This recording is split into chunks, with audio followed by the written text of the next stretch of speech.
qu'est-ce qu'une méthode publique? C'est une méthode qui peut être réutilisée par les autres développeurs. Imaginez que vous ayez un collègue qui souhaite utiliser la méthode, par exemple augmenter tirage, de façon à réexploiter le code que vous avez encapsulé dans la classe livre.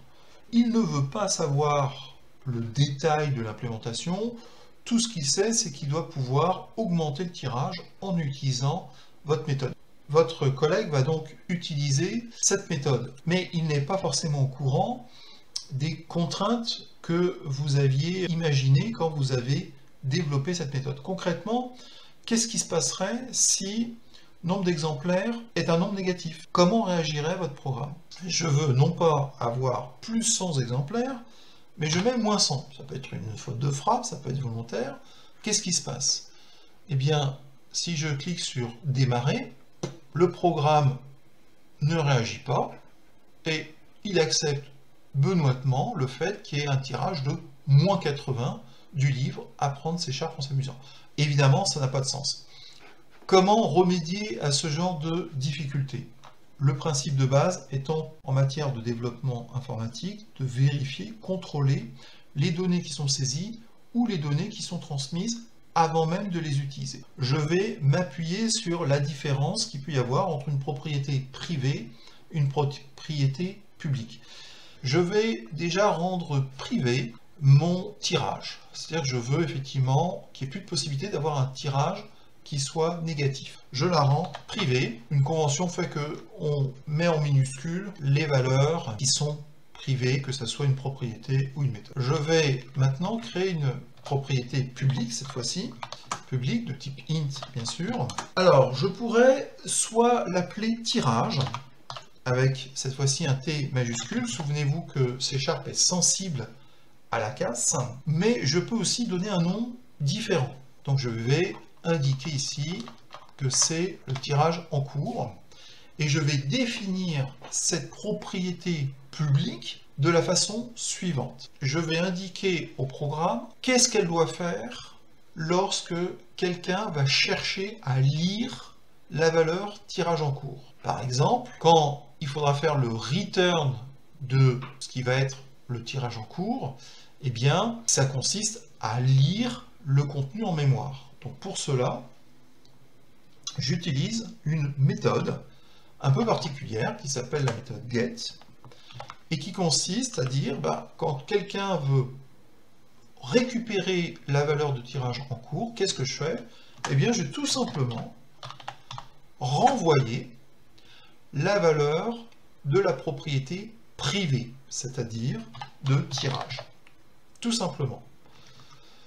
Maintenant, qu'est-ce qui se passe si j'alimente tirage en cours? Alors ça m'intéresse, puisque évidemment, tirage en cours ici va être augmenté, même si pour l'instant vous avez tirage.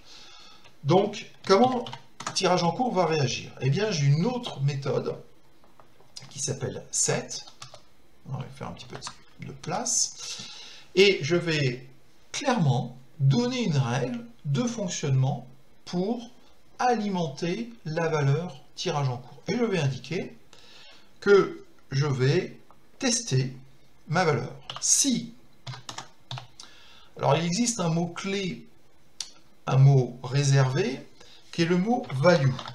Si la valeur courante, c'est comme ça qu'il faut le comprendre, est négative, inférieure à 0, alors j'indique que tirage, voilà, est égal à 0. Donc, je ne pourrais pas avoir de valeur négative, elle ne peut être que nulle, mais elle ne peut pas être négative. Si maintenant, si je veux contrôler la borne supérieure de tirage en cours, je dis si value est supérieure, par exemple, à, on va dire 5000, hein, c'est déjà énorme, hein, c'est gigantesque, en réalité, 5000 exemplaires.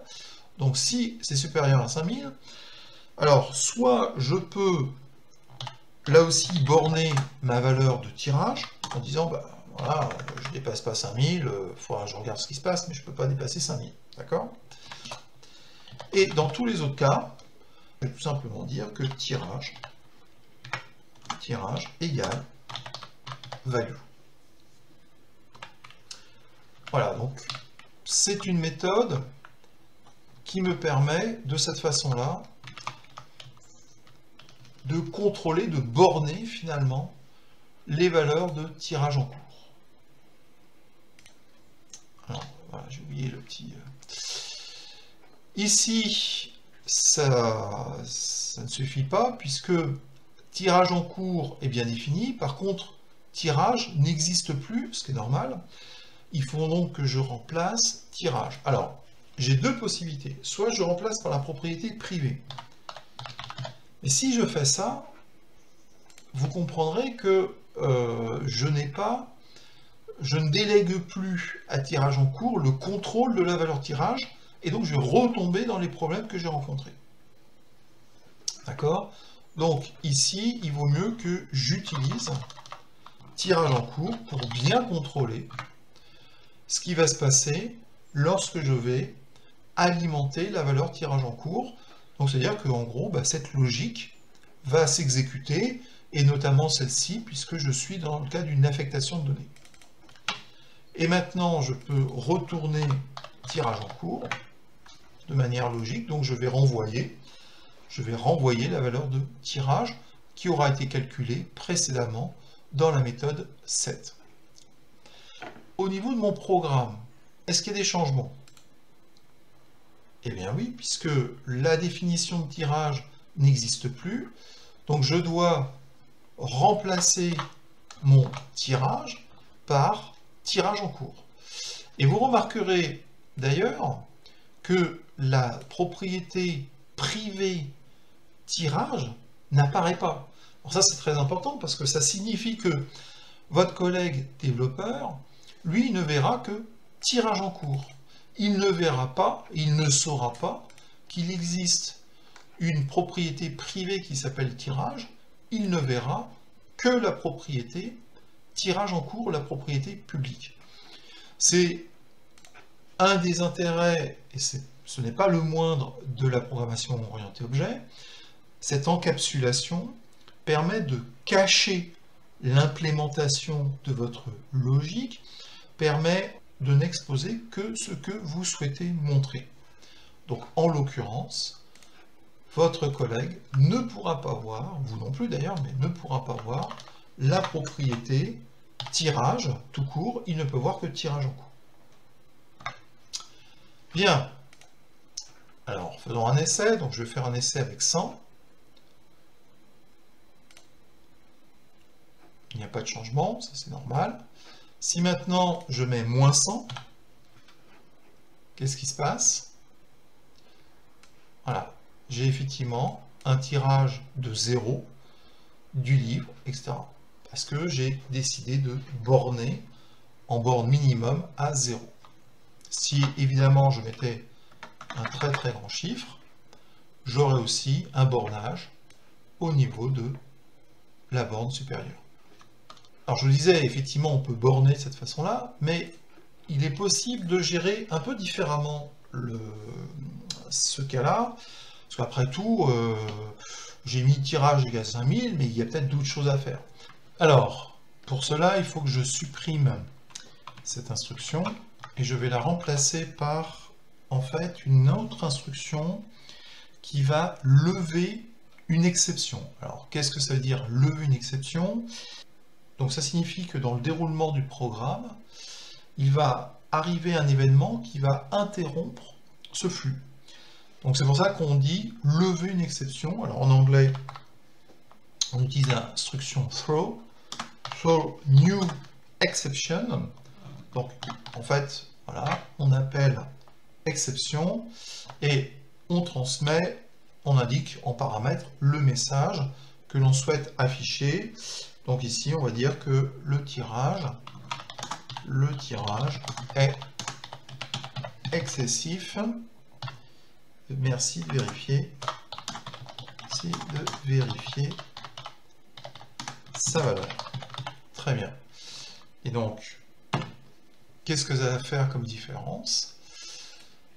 Quand je vais lancer le programme, donc ici j'ai mis une valeur très importante, supérieure à 5000. Hop, Voilà, j'ai une exception non gérée qui est apparue avec le message « Le tirage est excessif, merci de vérifier sa valeur ». Bien évidemment, vous verrez des méthodes plus propres pour gérer ces problèmes-là. Dans un premier temps, ça permet d'introduire la notion d'exception. Lorsque vous avez remplacé tirage par tirage en cours, vous avez pu remarquer que tirage, la propriété privée de tirage n'apparaissait pas. Qu'est-ce qui se passerait si je forçais le programme à accepter la propriété privée tirage? Et je clique sur démarrer. Eh bien là, j'ai Visual Studio qui m'arrête tout de suite en disant des erreurs de build, c'est-à-dire des erreurs de génération du programme, existent. Donc, je fais non. Et si je regarde le message d'erreur, il m'indique que cette propriété est inaccessible en raison de son niveau de protection. Donc ça évite de pouvoir l'utiliser, même en forçant un petit peu à la dure, dans le programme. Donc je remets la valeur tirage en cours. Voilà, tirage en cours. Maintenant que vous avez vu la différence entre privé et public, sachez qu'en termes de vocabulaire, en réalité, donc public et private sont ce qu'on appelle des modificateurs d'accès. Donc, vous l'avez compris, le modificateur d'accès public, ben, lui, l'accès n'est pas restreint, justement, alors que dans private, l'accès est limité au type de conteneur, c'est-à-dire là où je suis, autrement dit dans ma classe. Donc, l'accès à tirage est limité, comme ici, à ma classe. Et il existe deux autres modificateurs d'accès qui seront vus plus tard, qui sont protected et internal.